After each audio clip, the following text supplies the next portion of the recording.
Mbote ndeko. Mbote bako. Na moni a hotelemi de mena boatu to koyi d'abord ko bisa biso benga mina komona. Nga na benga mina kombo ya Sylvain Ekangu. Zali na mwana ya territoire Mokoto na province de la Chuapa na groupement Imomampa. Est-ce que bisa biso d'abord a to za ko to moni hotelemi sima na boatu na sima mai na sima kuna bazamba to ko koyi ba est-ce que baye baza kolanda biso bakoko senjela baye bato zali pena esika nini. Oui, awa tozali na kati ya rivière oyo tobengi yango Luilaka Momboyo. Na ngambo kuna bozomona na ngambo kuna ezali parc ya Salonga.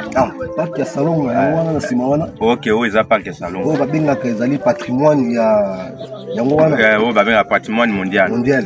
Yango wana wana ozomona na nyonso eza parc ya Salonga. Okay. Donc parc ya Salonga tofandi na biso bakoko bayambaki parc na ndenge ya malamu depuis 1970. Depuis 1970, ordonnance présidentielle comme en 1970.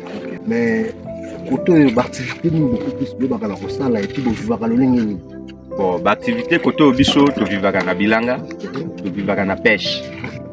Donc to éviter peuple congolais ndenge oyo to ya territoire Mokoto to titre que to allé abandonner na gouvernement congolais. Ou to za totalement abandonné. De to zo senga na bango ba meka ko talela biso lolenga na to zo lotiliki. Réseau, tu as un patch, tu as 2 mois, 3 mois, réseau EKI, tu as un réseau T. Tu fais des locaux là-bas, tu as une évolution du monde, tu as battu. Tu bataille la biso pe banzela, tu as battu le lingue, il y a battu pour faire déplacer. Alors quand c'est député au Bofota, député nationaux, député provinciaux, tu peux tout colomba. Bazala raconter que bakoma répéter, la réalité au moment où on a monté, bozarana bangoté, tout bon bazala rappeler ça. Bon, na ba député, na biso net député national na biso depuis que mando e bandi aye remerciement kambala moko. Asisa ki peut tout ya territoire était. Mais aya ki kotal, mais azongaki. Député provincial na biso oya bimaki azaki eli azwaki promotion comme vice-gouverneur mais oyo batia ye na sima aye na no visite te na peuple pepa na peuple na ye ya territoire ya Mokoto aye na na kubanga kanza oyebi na pourquoi inconvénient nini ezosala te ke bakoma oyebi pete parce que toyebi que session parlementaire ezaka tantôt après 6 mois toi après 3 mois ba congé parlementaire ezaka ba fréquenter ba kolela ya population mais ba oya biso vraiment bazo ya ko fréquenter biso te. Mais bon, ce que tout le monde peut choisir, bande de tout le monde dans le chocolat, basani, la bloc de chocolat. Ils ont la carte via mon colonial, il y a beaucoup de secrétaires bayaka à côté, topé, ils en ont une. Bande de chocolat. Bon, bande de chocolat, basani wana, ils allaient via bayaka mi colonial. Alors chaque jour, on a un chocolat parce que tout ça là-bas, il y a pompe qui réside des eaux à la haut. C'est mieux que mon taille, rivière est profond. Ils ont un profond de 25 mètres de profondeur. Ils ont un mais bandi marco se sacrifie d'eau aborder aux hommes en a noir. Après on a donc au côté le matin. Aux hommes en a noir. On peut pousser dans la norme. Aborder au ya noir. Aux hommes. Oh. Déjà profondeur le bandi.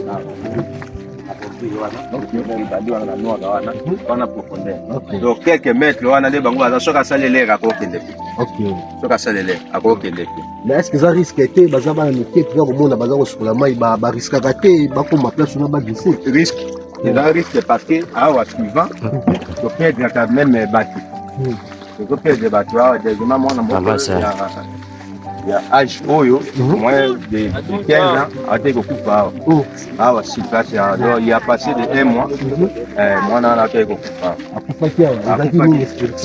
ils avaient qu'à bandega au chocolat après à Kei parce que ah oui zabo za parallèle zabo donc ah aux hommes on a bon bon et balaza ça pour ici ailleurs à donc dans les petits bassins côté à suite à Poni donc à partir à Zabo dans le sein na muzino na ke ezali mo amuke batu bazalaki mo alikulo kuna baya trota akotaki déjà na mai na kupaki déjà na bon tout le monde qui va battre na télé société qui va bon etuli mbandaka obiso za kavitaya na mbandaka donc biso na mbanda tozana 750 km. Bon, c'est ça, comme tu as le de bateau, à Kokoma, après 3 jours, c'est ça. Tout ça, là, 3 jours, soit que tu as 4e jour de commis, soit que 4 jours, 5e jour bokomi na komata nde tozala na maximum ya 10 jours kotika mbandaka komata comme chaque jour. La sécurité de la voie de navigation. Pour la sécurité de la voie de navigation. Même si la sécurité na mon côté de la sécurité. Nous avons une sécurité. Nous sommes vraiment à Tofani, Motoatia Molane, tout le coup la mort, il y a un ticket à l'eau, ah, sauf que tu as dérangé dans la paille, je suis baillé, on voit ce qu'il y a. De mon côté de Magana, moi, il n'y a pas que ça, tu en as besoin. Na sepeli kosola na mokolo lelo na banza yetu ntambi ya pesi biso makasi et ba komona to mettre sur le est-ce que on peut évoluer to mon côté évoluer c'est ça donc to kozanga te OK mon côté pour évoluer miso na biso zaka na kita na biso pour évoluer ba pesi misolo batali nini batali la biso likambo ya kita na biso que peuple congolais na territoire à mon côté à se retrouver à travers un Kitana Bango.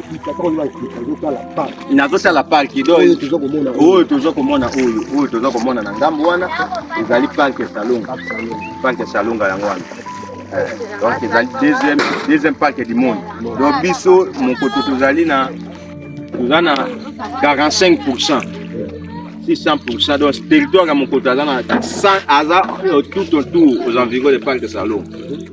Donc, province, monsieur. Pour la province de Bandundu, Katai, donc, Bango, Mbeba, Kaboli, Dam, Wana, Tikali, Yango, mon kotozo, les Wana, parce que Kère et à Salon des Anna. Kotala Chiko, na ministre, Télémia, aux hommes, à Salon. Au Bandika, so Boakina, Libanga, Nangambo, et comme il a parlé. Donc, c'est un mouvement, et quand il a parlé. Mais dans la province, il faut que bando tambola comme na escapade. Bata la biso, bana batanga malamu, bata la biso banzela, bata la biso lotiliki, tous à l'appel au la baninga, communication pesada. OK, merci.